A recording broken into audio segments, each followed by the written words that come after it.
해보죠 뭐.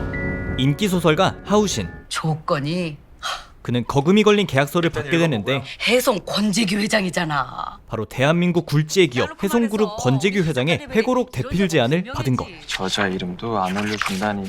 콧대 높기로 유명한 그였지만 어째서인지 시원하게 이를 승낙했는데 하작가!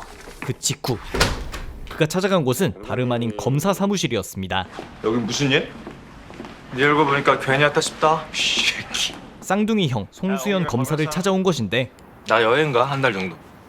이때까지만 해도 수연은 대수롭지 않게 생각하고 있었습니다. 핸드폰 두고 가. 내키면 연락할 테니까 그런 줄 알고. 하든지 말든지. 이후 우신이 향한 곳은 한참이 걸려 도착한 대저택. 삼엄한 보안으로 가득한 이곳은 권재규 회장의 저택이었습니다. 근무자들의 체형을 미리 측정해서 그 값을 입력해 놓습니다. 심지어 상주하는 인원들은 체형부터 이동 경로까지 확인되는 수준이었고 저택은 그들만의 규칙으로 가득했습니다. 감사합니다. 성함이? 방문객과 메이드들 사이에 사적 대화는 금지 사항입니다. 오여사라고 하시면 됩니다. 다음 날이 되어서야 드디어 오너 일가를 만나게 되는데 누구시죠? 제일 먼저 만난 권 회장의 며느리 은혜수는 하루라도 빨리 이 집을 떠나는 게 최선일걸요. 첫 만남에 경고성 발언을 했고 마침내 마주하게 된 권재규 회장은 거절은 거절할 수 있는 위치에 있는 사람만 하는 거고 전에 그럴 자격이 없을 텐데. 아주 위협적이었습니다. 공포감을 조성하시네요. 다음날 우신이 방에 돌아왔을 때 그가 쓴 소설책이 탁자 위에 있었는데 책갈피가 놓인 페이지를 열자 누군가 만남을 요청한 것 같았고 책에 쓰인 장소에는 저택의 보안총괄 최태성이 있었습니다. 217페이지. 주인공과 파트너가 접선하는 장면이죠. 숲속에서. 어째서인지 우신은 그가 누군지 정확히 파악하고 있었고 한국판 FBI라고 불리는 국가특별수사본부 비밀 잠입주 최태성 경위. 당당히 그의 목적도 이야기합니다. 다이아몬드로 만든 화살. 아다마스를 훔칠 겁니다.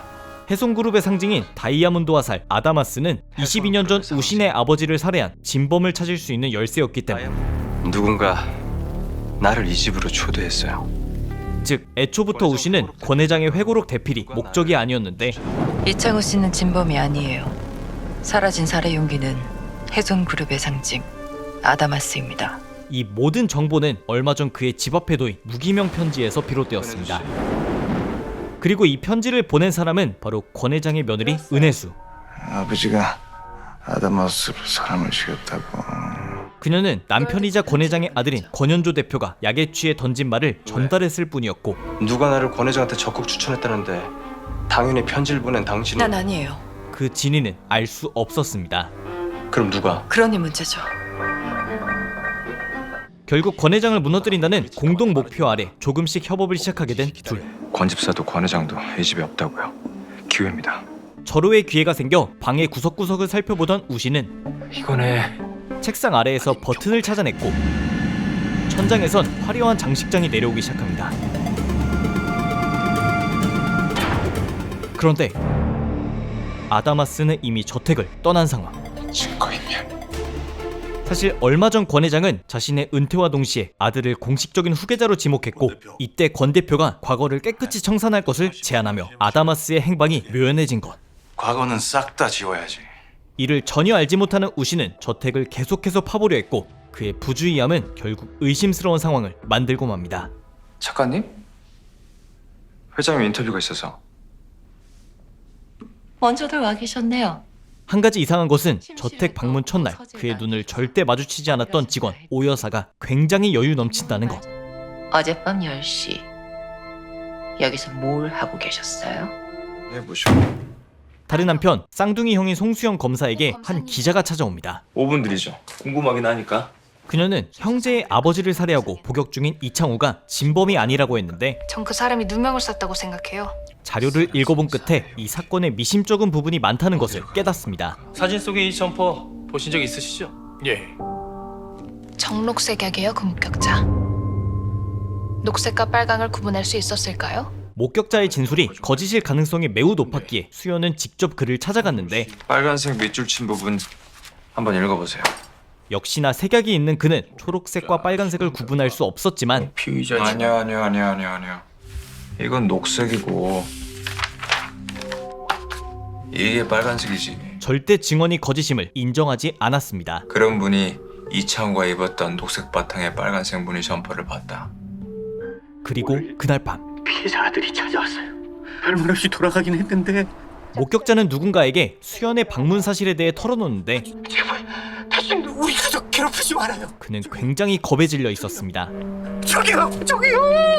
왜냐? 전화 너머의 그들은 통칭 팀 A로 불리는 자들로 권 회장 일가의 편의를 위해 더러운 만행을 서슴지 않고 저지르는 자들이었는데 괜찮네.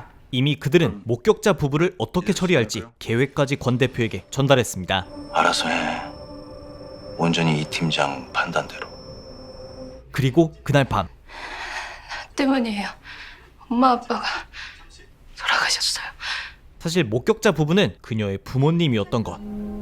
평소 부부 사이가 이후 김서희 기자는 좀 더 많은 사실을 털어놓기 시작하는데 나 봤어요. 당신 아버지를 죽인 남자. 진짜 목격자는 그녀였고 부모님은 딸을 지키기 위해 거짓말을 했던 것. 서인을 그날 밤 아무것도 못 본 거야? 응? 비록 어린 시절의 기억이었지만 강렬한 당시의 기억을 바탕으로 몽타주를 그리는데 성공합니다. 이 얼굴 내가 본 그 남자 맞아요. 이 몽타주 누굽니까? 하지만 현재 사형수로 복역 중인 이창호는 몽타주를 보고도 부정했고 모르는 사람이라고 했잖아요. 22년 전에 끝난 일이고 이미 자백된. 거짓 자백이겠지. 김 기자가 찾아가 누명을 벗겨주겠다고 해도 자신이 범인이라 주장할 뿐. 내가 범인이라잖아. 내가. 게다가 두 사람의 움직임을 파악하고 있던 팀 A는 더 이상의 잡음을 막기 위해 수연과 서희를 처리하기로 결정하는데 두 년놈들만 처리하자고. 예, 알겠습니다. 먼저 서희의 차례였습니다. 그런데 그녀의 집에 있었던 것은 국가특별수사본부 요원.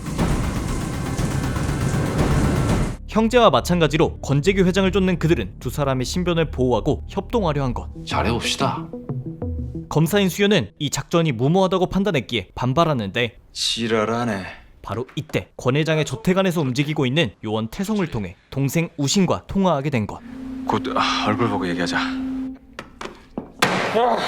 이미 동생이 움직이고 있는 상황에 수연도 가만히 있을 수는 없었기에 그도 검사로서의 취조 능력을 발휘해 보기로 합니다. 근육이 이완제. 결국 숨을 못 쉬고 질식사. 서희 집에서 잡은 팀 A 요원을 압박할 용도로 수사본부에게 가짜 약물을 제공받기까지 하는데 너 왜 이래? 왜 이러긴 최선을 다하는 거지. 적당히 겁주며 정보를 캐내려 했지만 저 약 지금 진짜라고요? 저런 새끼들은 죽기 직전까지 미쳤어요? 순식간에 그는 죽어가기 시작했고 야, 게다가 GPS를 추적해 팀 A 요원들도 도착한 상황. 전방 200m 앞에서 신호 잡힙니다. 특별수사본부 요원들은 대부분 살해당했고 이 과장 찾아. 하필 수연이 약물을 주입해 사망한 요원은 팀 A의 실세, 이 팀장의 친동생이었습니다. 수연이 약물을 주입하는 영상까지 보게 된 이 팀장. 다 찢어 죽인다 이 새끼들. 다행히 수연과 서희는 도주하는 데 성공했지만 손수연. 졸지에 그들은 팀 A가 최우선으로 노리는 타겟이 됩니다. 올 사람이 없는데. 심지어 두 사람이 우신의 집에 숨어 있었음에도 미심쩍은 택배기사가 찾아옵니다.